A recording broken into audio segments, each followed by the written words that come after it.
vamos a ver cómo se aplican las leyes de Newton en los problemas de masas enlazadas.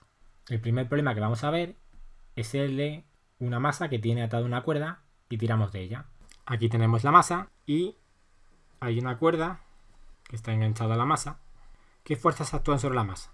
Bueno, la primera fuerza que podemos pintar es el peso.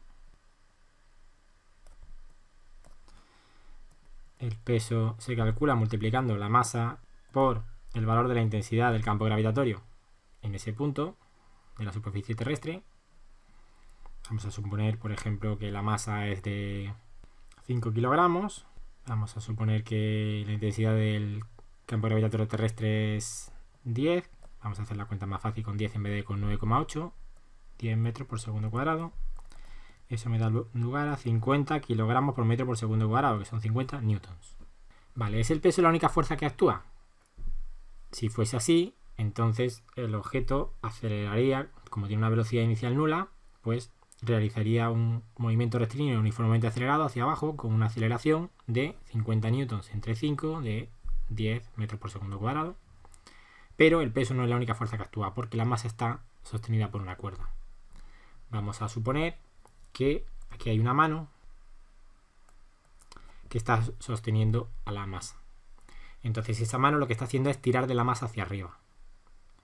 La fuerza con la que la mano tira de la masa hacia arriba a través de la cuerda se denomina tensión de la cuerda. Es decir, la tensión de la cuerda es una fuerza que ejerce la mano sobre el objeto y lo hace a través de la cuerda. Esta fuerza va hacia arriba y entonces aquí se pueden dar distintos casos, que la tensión de la cuerda sea superior al peso, que sea inferior o que sean iguales. En función de eso, la masa pues acelerará hacia abajo, acelerará hacia arriba o no tendrá aceleración. Vamos a verlo. Si aplicamos la segunda ley de Newton, la fuerza total que actúa sobre el objeto es la masa del objeto por la aceleración del objeto. En este caso solamente tenemos un eje de coordenadas, que es el eje Y. En este problema no hay más ejes de coordenadas. Es un problema en una dimensión. Por tanto podemos escribir la fuerza total en el eje Y es la masa por la aceleración en el eje Y. O dicho de otra manera, la aceleración en el eje Y va a ser la fuerza total en el eje Y dividido entre la masa. Bien. ¿Cuál es la fuerza total en el eje Y? Bueno, por un lado tenemos la tensión de la cuerda y por otro lado tenemos el peso. Las dos fuerzas hay que sumarlas, pero son fuerzas que van en sentidos contrarios. Por ejemplo, supongamos que la tensión de la cuerda es de 60 newtons. Es decir, estoy tirando del objeto hacia arriba con una fuerza de 60 newtons. Entonces, lo que tendría que hacer es decir, muy bien, eso significa que la tensión de la cuerda, su componente Y, es más 60 newtons. Porque estoy tirando hacia arriba con 60 newtons. Por otro lado, hemos dicho que el peso era 50 newtons, sí, pero el peso va hacia abajo, va en contra del eje Y.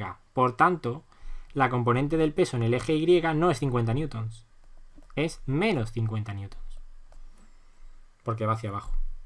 Es muy importante distinguir el módulo del peso, P, que son 50 newtons, en los módulos de los vectores siempre son positivos, de la componente Y del peso.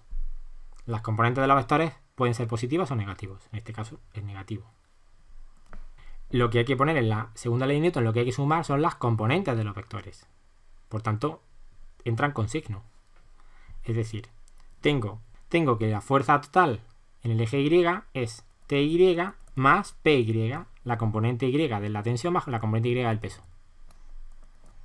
Bien, TY es más 60 newtons, PY es menos 50 newtons, entre la masa que son 5 kilogramos. Muy importante, estoy sumando vectores, aunque aquí aparezca un signo menos. Lo que pasa es que estoy sumando un número negativo. Y el resultado es 10 entre 5, 2 metros por segundo cuadrado. Es decir, el objeto va a acelerar hacia arriba con una aceleración de 2 metros por segundo cuadrado. Pero ¿qué ocurriría si la tensión de la cuerda fueran, por ejemplo, 30 newtons? Es decir, yo tiro del objeto hacia arriba con 30 newtons. Entonces lo que tengo es la tensión en el eje Y es más 30 newtons. Por tanto, tengo 30 menos 50 dividido entre 5 menos 20 entre 5 menos 4 metros por segundo cuadrado. Es decir, el objeto ahora realizaría un movimiento rectilíneo uniformemente acelerado con aceleración menos 4. Es decir, el objeto acelera hacia abajo. Entonces caería hacia abajo. Vamos a ver otro problema. Supongamos que tengo un objeto sobre una superficie horizontal y supongamos que tiramos del objeto a través de una cuerda en esta dirección. Aquí tengo la mano que tira del objeto en esa dirección. Luego la tensión ahora iría... Bien, fuerzas que actúan sobre el objeto. Pues como antes, el peso. La tensión, vamos a poner por ejemplo que la tensión sea, en este caso de 30 newton, vamos a poner. Bien, solo que en este caso, la tensión, si ponemos los ejes coordenados de esta manera, este es el eje Y, este es el eje X. La tensión la podemos descomponer en una componente X y en una componente Y.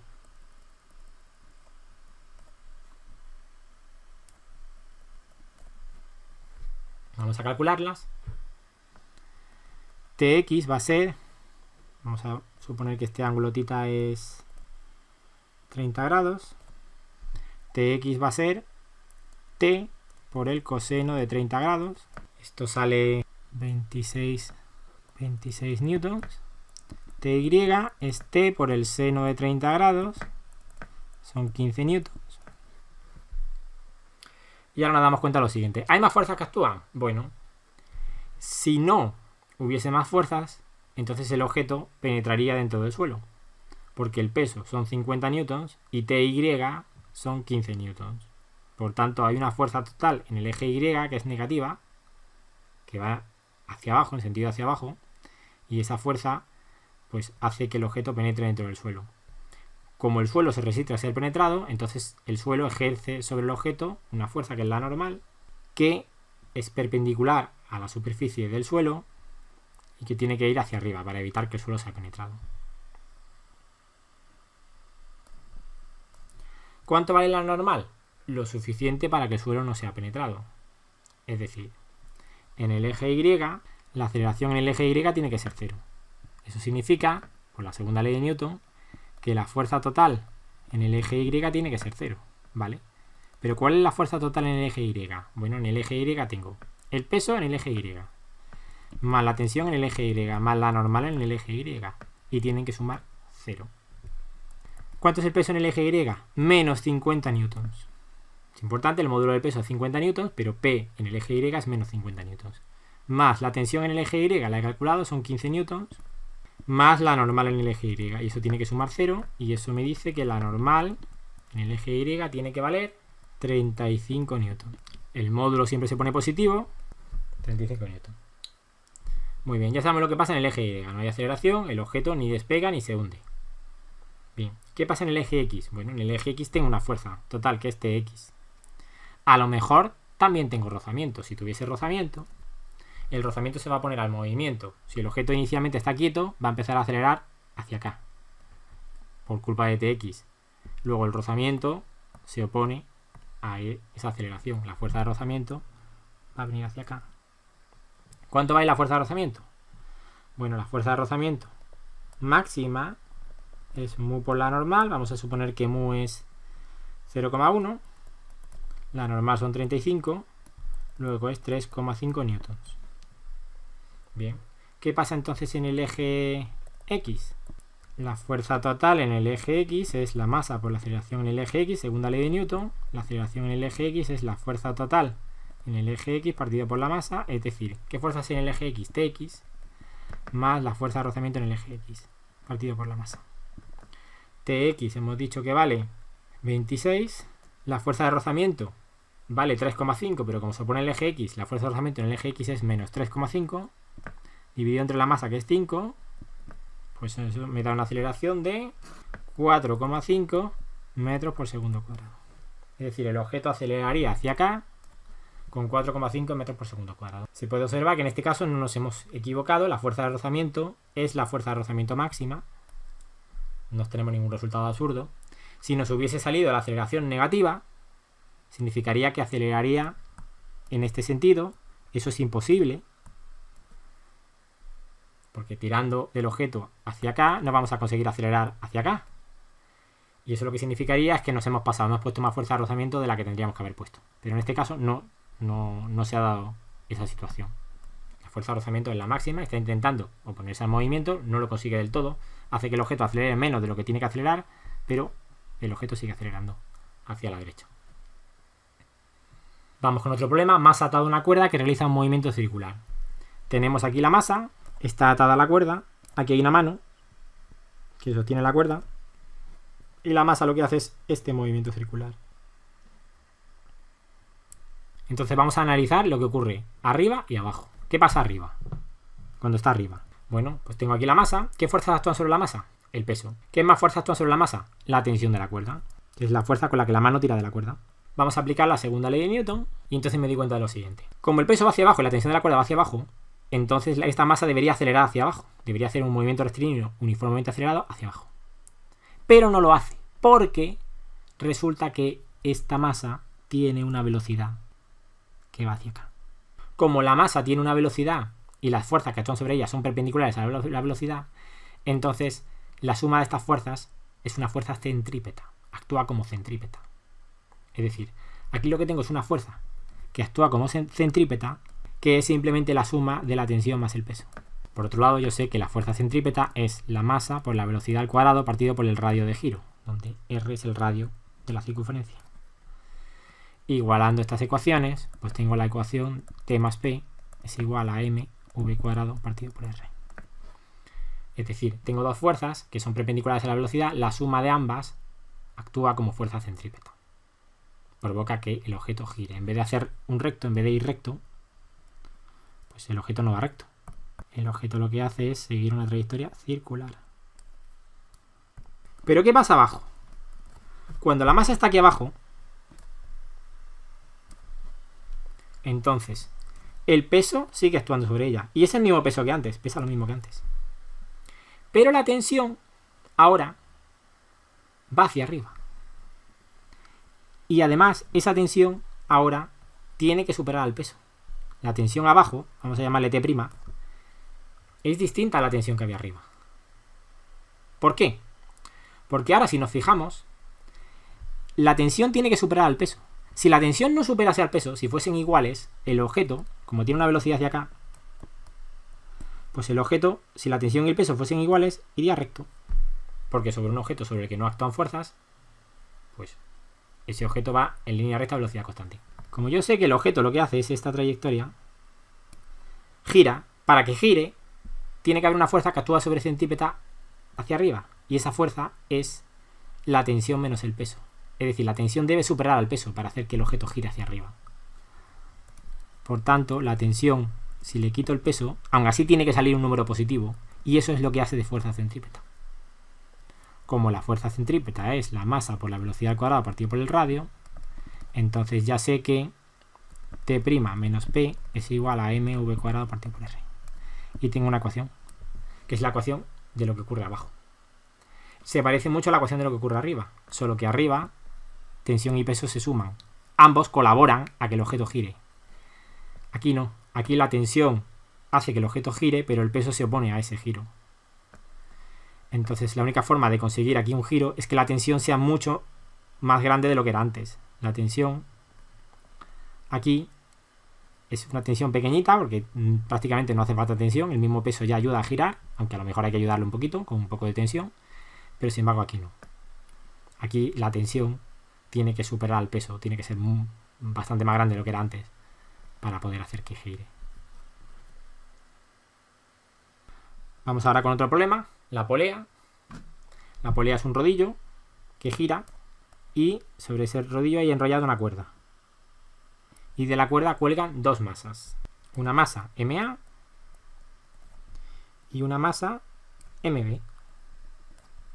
Como las masas están enlazadas, cuando la masa MB baja una distancia, la masa MA va a subir exactamente la misma distancia. Por tanto, si la masa MB recorre cada segundo 2 metros, baja a una velocidad de 2 metros por segundo, la masa MA tiene que subir a una velocidad de 2 metros por segundo. Hay una ligadura. Cuando una baja, la otra sube. Y eso lo que nos está diciendo es que en este caso nos interesa trabajar con unas coordenadas que se denominan coordenadas generalizadas. ¿Qué son las coordenadas generalizadas? Bueno, pues consisten en poner el eje X así. ¿Porque esto qué quiere decir? Quiere decir que cuando la posición en el eje X de A aumenta, A sube un poquito, entonces la posición en el eje X de la masa B también aumenta. ¿Qué fuerzas actúan sobre la masa A? El peso de A. Vamos a suponer que la masa A es de 10 kilogramos, PA es MA por G, 10 kilogramos por 10 la gravedad, 100 newtons. ¿Actúan más fuerzas sobre la masa A? Sí. Como la masa A está unida a una cuerda a través de la masa B está tirando de la masa A hacia arriba. Y esa fuerza con la que la masa B tira de la masa A hacia arriba es la tensión de la cuerda. Es la fuerza que ejerce B sobre A. Como la ejerce B sobre A, se pinta sobre A. Se pinta actuando sobre A. Pero es una fuerza que ejerce B. B está tirando de A hacia arriba, a través de la cuerda. ¿Qué fuerzas actúan sobre la masa B? Bueno, sobre la masa B actúa el peso, mB por G. Vamos a suponer que la masa B es de 2 kilogramos, luego 2 por 10 son 20 newtons. Y también actúa la fuerza que ejerce A sobre B a través de la cuerda, que es la tensión de la cuerda. La fuerza que actúa, que ejerce A sobre B. Entonces aquí tengo 4 fuerzas. Actuando sobre A, PA y TBA. Actuando sobre B, PB y TAB. Vamos a aplicar ahora la segunda ley de Newton. Aplicamos la segunda ley de Newton en el eje X. La fuerza total en el eje X es igual a la masa por la aceleración en el eje X. Pero hay que aplicar la segunda ley de Newton a cada una de las dos masas. La segunda ley de Newton es una ley que se aplica a cada una de las masas. Vamos a hacerlo.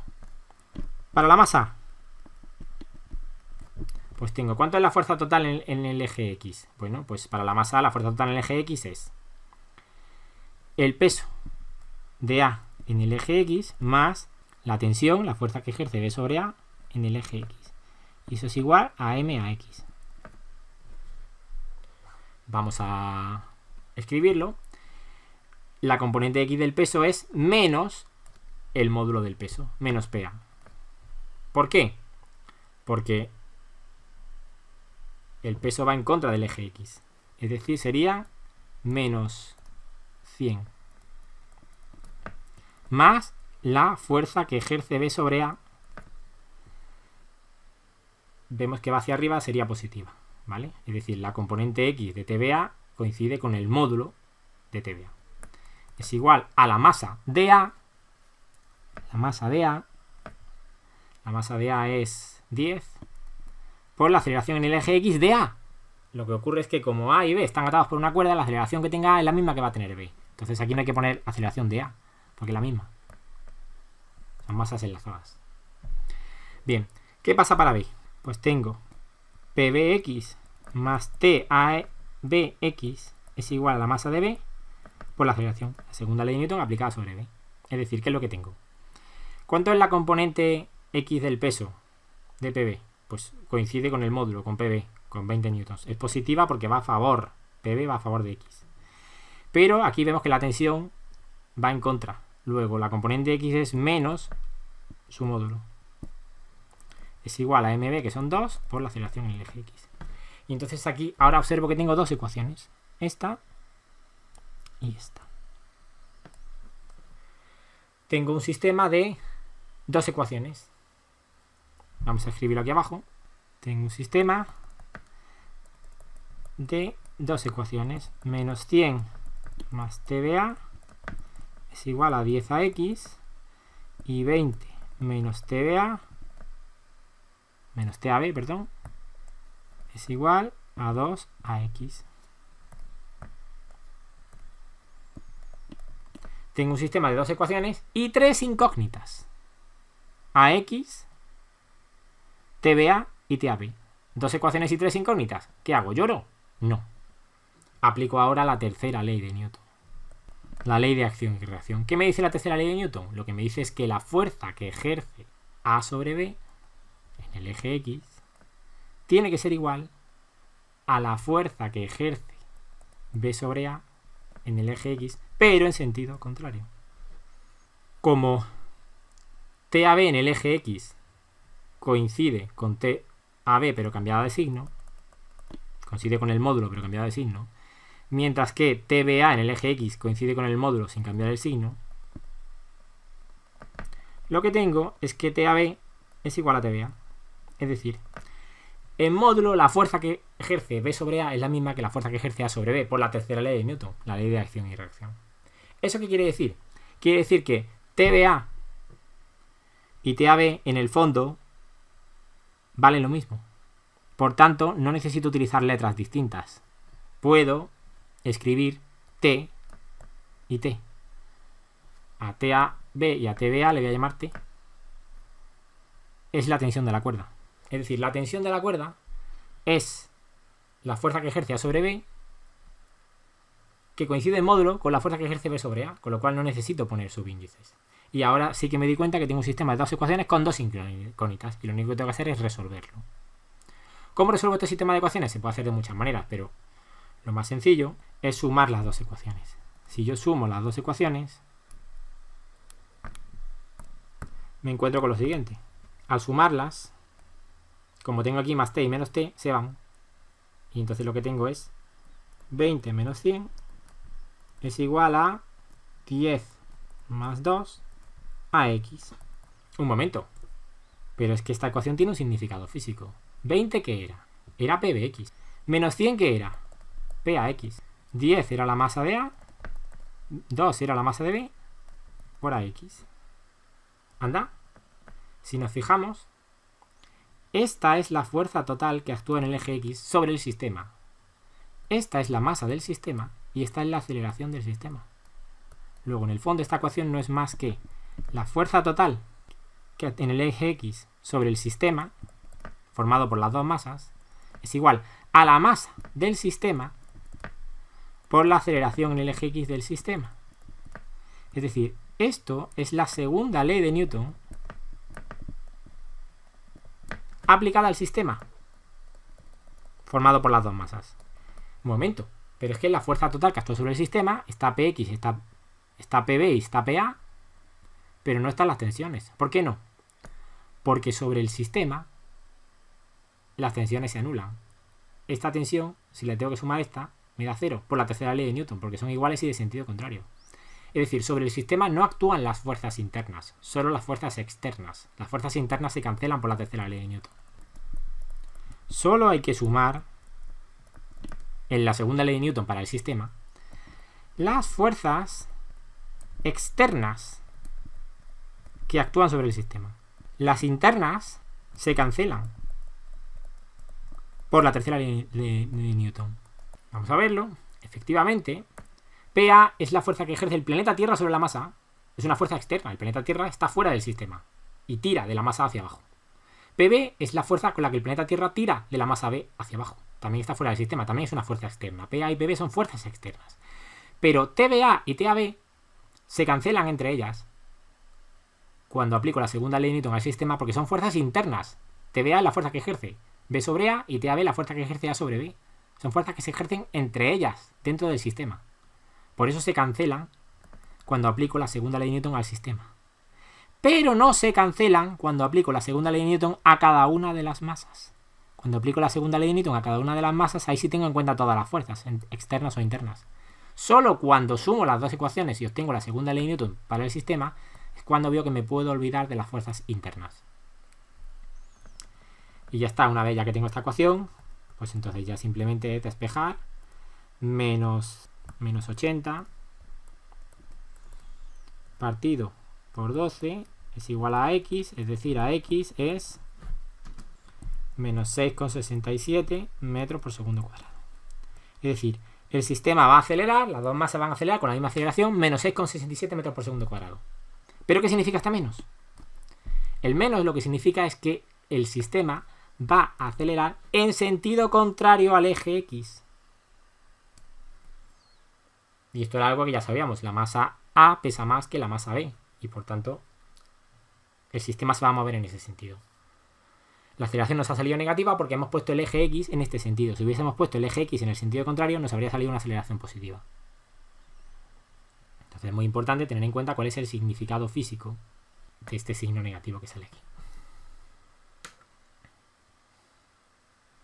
Una vez que ya sabemos resolver el sistema de ecuaciones para AX, entonces nos podemos ir a cualquiera de estas dos ecuaciones, a esta o a esta, y hallar la tensión de la cuerda. Por supuesto, la cuerda tendrá una tensión máxima. Si la tensión de la cuerda supera determinado valor, la cuerda se rompe. Y eso no lo podrían decir. Oye, tenga usted cuidado que a lo mejor la cuerda aguanta hasta 100 newtons. Si la tensión sale superior a 100 newtons, la cuerda se rompe. Y entonces las masas dejan de estar enlazadas. Y por último, podemos combinar todos estos problemas que hemos resuelto en un problema con planos inclinados y poleas. Tengo aquí una masa atada a una cuerda que va a una polea y de aquí cuelga otra masa. Esta va a ser la masa A, esta va a ser la masa B. Y entonces lo que hay que hacer es pintar todas las fuerzas que están sobre A y todas las fuerzas que están sobre B. Y aplicar la segunda ley de Newton a la masa A y también aplicar la segunda ley de Newton a la masa B. Luego sumarlas y obtener la segunda ley de Newton para todo el sistema. Y en esa suma las tensiones se tienen que cancelar porque son fuerzas internas, la tensión de la cuerda. Vamos a verlo. El peso de A, en este caso va a tener dos componentes. Este va a ser el eje Y y este va a ser el eje X.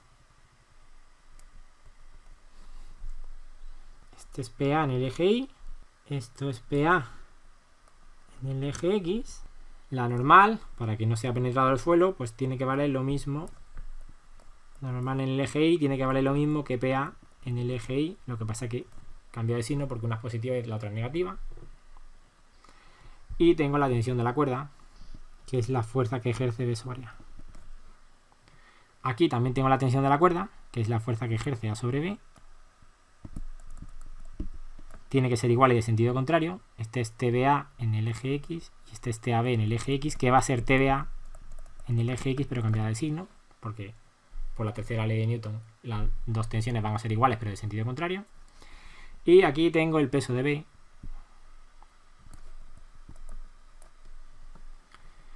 en el eje X, pues que va a ser igual al peso de B, porque va a favor del eje X. No va a ser menos, sino va a ser más peso de B.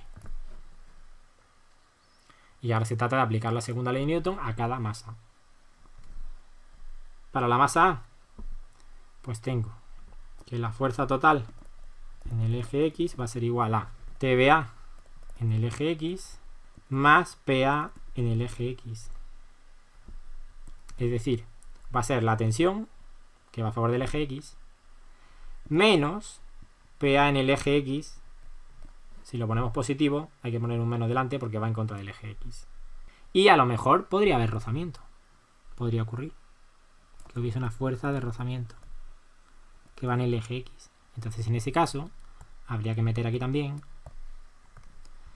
la fuerza de rozamiento en el eje X, que como va en contra del eje X, pues sería menos el módulo de la fuerza de rozamiento. Esa sería la fuerza total en el eje X. Y a esa fuerza total en el eje X hay que igualarla a la masa de A por la aceleración en el eje X. Y aquí tenemos la segunda ley de Newton para la masa A. La tensión menos el peso en el eje X menos la fuerza de rozamiento en el eje X. Si aplicamos la segunda ley de Newton para la masa B, pues será igual. La masa B por A de X es igual a, en este caso, el peso va a favor del eje X, positivo, y la tensión va en contra. Estas serían las dos ecuaciones. Si las sumamos, obtenemos la segunda ley de Newton para todo el sistema y vemos que la T se va con la T. Las fuerzas internas se cancelan. Si nos sale una aceleración positiva, significa que el sistema se mueve hacia acá, a favor del eje X que hemos puesto. Pero si nos saliese una aceleración negativa, eso significa que el sistema se mueve hacia acá.